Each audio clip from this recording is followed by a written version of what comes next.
How's it going, everybody? It's Prod here and welcome back to another video. Today we're going to be talking about Sekiro, Shadows Die Twice. Basically new info that has been released since the big trailer reveal at E3, and even more info after people got to play the demo that is at E3. Now, sadly I did not get to play it. I was in fact at E3.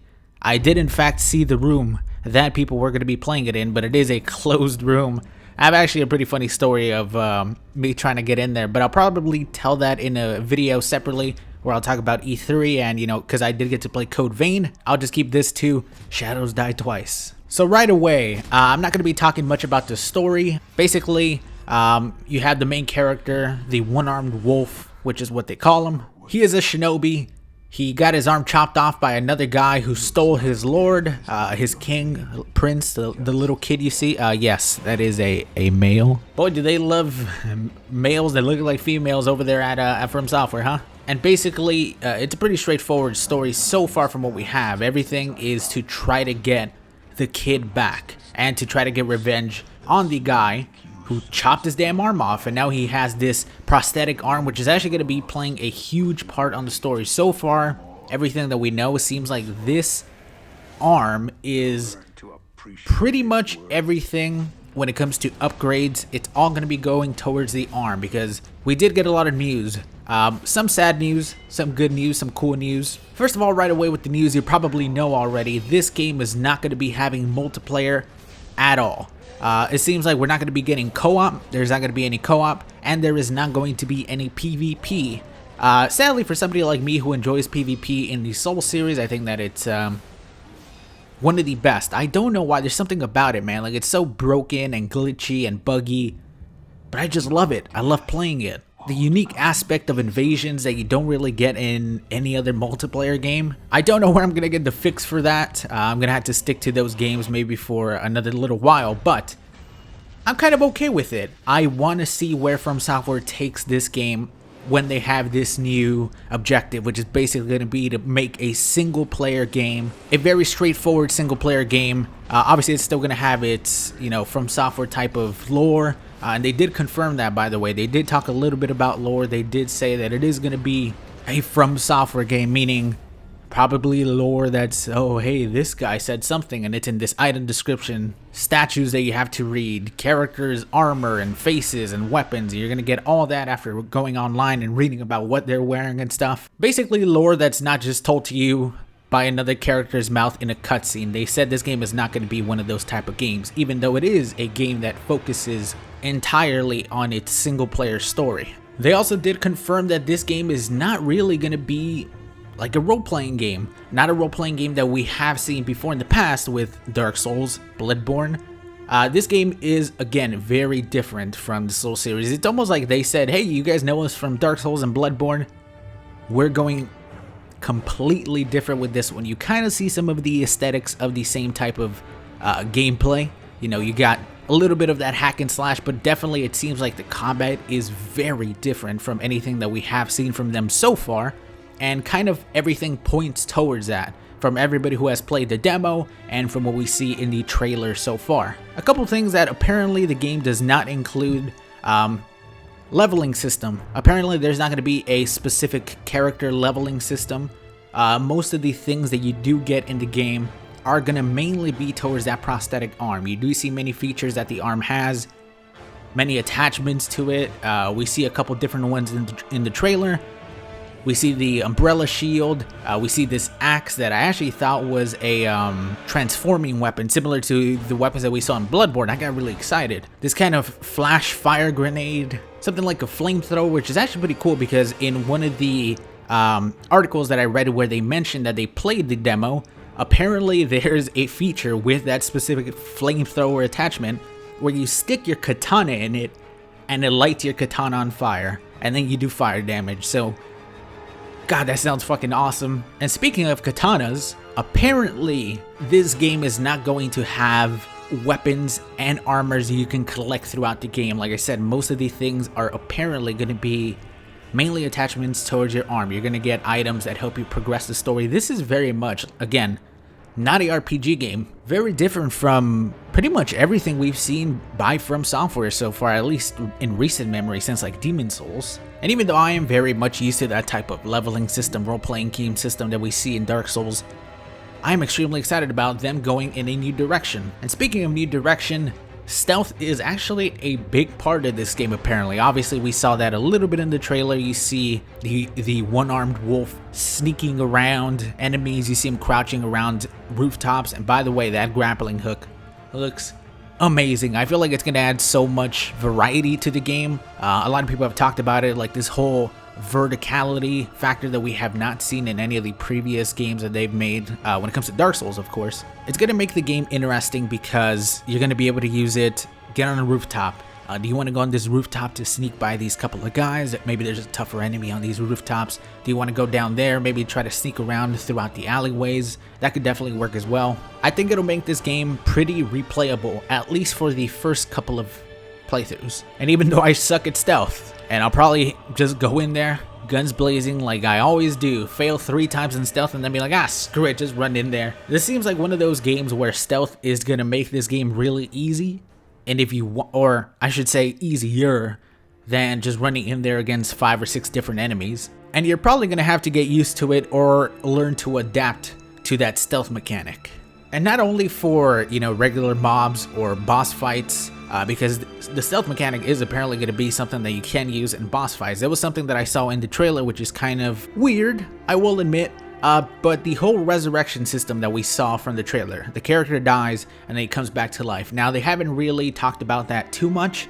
They did say that there are a limit to the amount of times that you can come back, and they have not really announced any penalties to dying yet, but you have the system where your character dies, and then the characters are like, alright, he's dead. Alright, let's go back to our posts, everybody, and then they just walk away, and you get up, and you could either go right back in, like he does against the boss that he's fighting with this giant Murokumo type of sword, and give him like this big critical backstab, or you run away and try to rethink your options. Now, one prediction that I do have about this system is that there is actually not going to be any healing. I'm thinking there's probably going to be 3 resurrections per every life, and then after that you die. They did actually confirm there was no type of bonfire or like lamps or anything like that, so I don't really know what to think past that, you know. But that is kind of my prediction at the moment. No healing, only these resurrections. Maybe your insanity meter becomes more and more, you become more beast-like or something, because clearly there's something going on like that. This character that you meet in the beginning of the cutscene is like a weird lycanthrope. He's kind of turning into like a wolf or something, but that's just my opinion. But the stealth system seems like it could be really cool. Apparently in one part from the demo that they did play, there is a part with that big snake that you see at the end of the main trailer, the big snake that attacks you on that bridge. There's a moment where your character has to actually kind of stealthily maneuver his way through the canyon and kind of wait moments, and in front of you is this massive snake that you obviously have no way that you're gonna kill, and you basically have to stealth your way around it and try to get through this area without having this giant snake see you. Most likely going to be multiple encounters like these with different massive creatures. But this is one thing that I thought was really damn cool. I don't know why I like those type of scenarios where you see this big creature where maybe you're like, there is no way that I can beat this thing right now. Maybe later in the game I'll get more tools, something will happen that will allow me to face this thing, but at the moment I have no chance, and you don't even get an opportunity to fight it, and you have to find a different way, especially after you've been fighting and destroying a bunch of creatures, right? I definitely think that could play a really cool part into the story of this game. Now, so far, a lot of things that I've seen from this game have been pretty awesome, like right up my alleyway. Stealth, you know, I'm kind of like, stealth can be hit and miss in my opinion. I think in games like Metal Gear Solid 5, it's done well. Then there's other games where it's really weird and really bad. For example, in The Last of Us, I do not like the stealth in that game, and I think it's mainly because of the second character that's there, because you play as Joel, and then you have this Ellie character literally running in front of enemies. You're like, yeah, this clicker that can easily eat me alive. I'm supposed to be hiding because there's 30 of them. Oh, there goes Ellie right in the middle of all of them. Cool. It completely breaks the immersion in that game, but we're most likely not going to see anything like that in this game.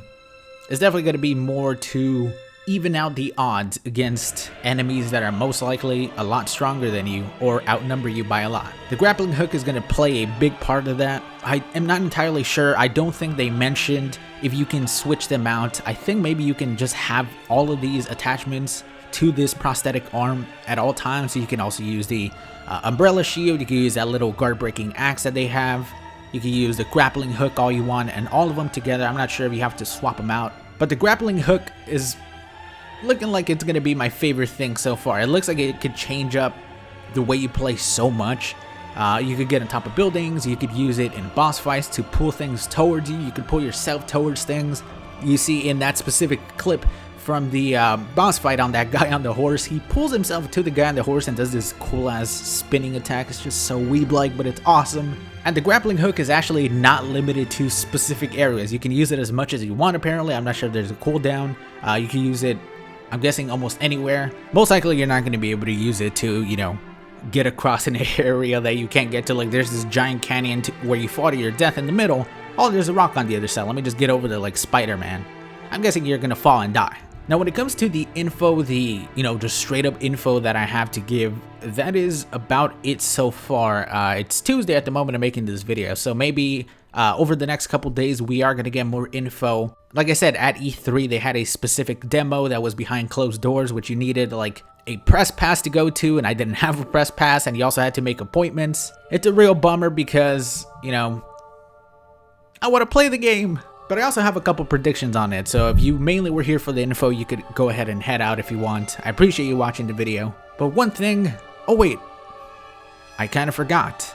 I feel like they pretty much almost confirmed that there is no real character customization, and the character that is in the game is going to be the set character. That there's not going to be, you know, making this horrible monstrosity. No Return of the Kid Snatcher. It's just going to be that main dude that you see, and that's his story.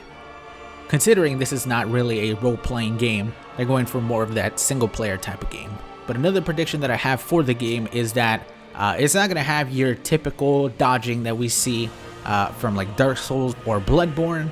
There is sort of a dodging mechanic that we have. There is a actual jump button in this game. You're going to be able to jump. But it kind of looks slow. It looks a little bit slow, a little bit clunky as well.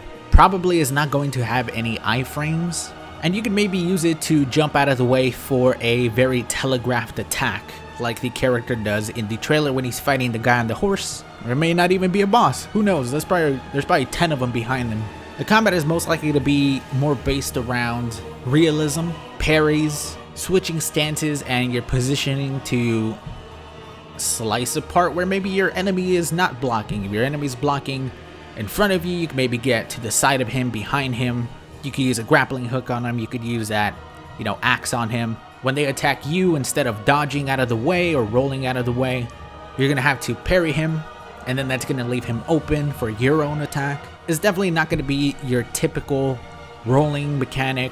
A lot of emphasis on just straight up dueling, like if it was, you know, two samurais dueling. Now, one of the biggest things that came out of this is the worry that Activision is involved. This did have me worried a little bit. I did kind of think about it. Oh, they've tried to monetize the shit out of almost every single series that they've published. Why not this game? Now, the reason I do think that this game is not going to be the same as others, they're not going to have loot boxes. Most likely going to have DLCs. That's almost a given. That might have been their, like the trade-off. They either said, all right, loot boxes or DLC, you pick. Most likely not, but again, From Software has worked with multiple companies. They worked with Bandai Namco, they worked with Sony in the past. I'm guessing they looked at all their options and they were like, okay, well, it looks like Activision is going to give us the most money to make this game as best as we can, while not being too strict. I doubt that somebody like Miyazaki or the people over at From Software would just straight up be like, what's that? A bunch of money? Cool, yeah, go ahead. Here's 30 weapons. Have them all rotating around in this big loot box that costs $3 per weapon.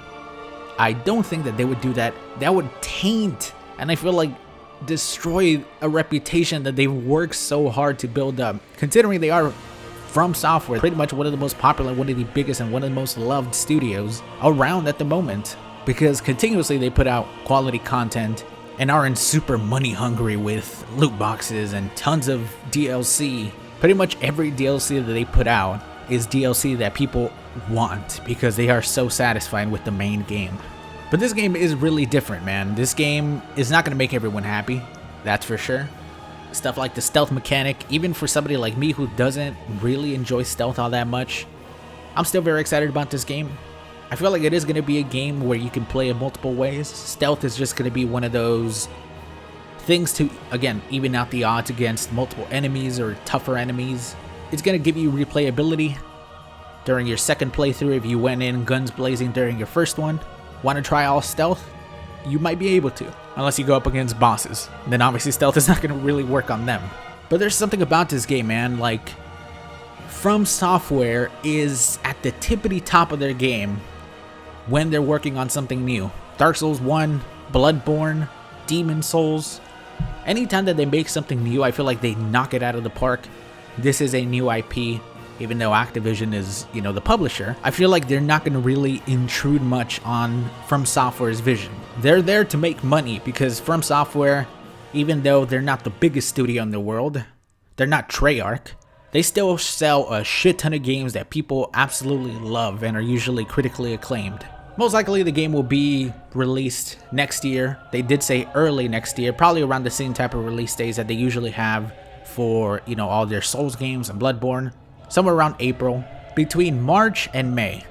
That's definitely the window where you're probably going to see this game come out. And goddamn, this video was a lot longer than I thought it was going to be, but I did have a lot to talk about with all the info that was released. Most likely I'll be making a couple more videos as time progresses and we get more info on the game, especially when more informed people on the you know, Souls franchise and these type of games release videos or articles about them playing it. We're definitely going to get a lot of info, more gameplay, maybe even from like a recording event. Maybe they'll let people record or something. That would be pretty cool. I'll definitely make videos on any info that comes out or any gameplay that comes out, and so you guys can see it.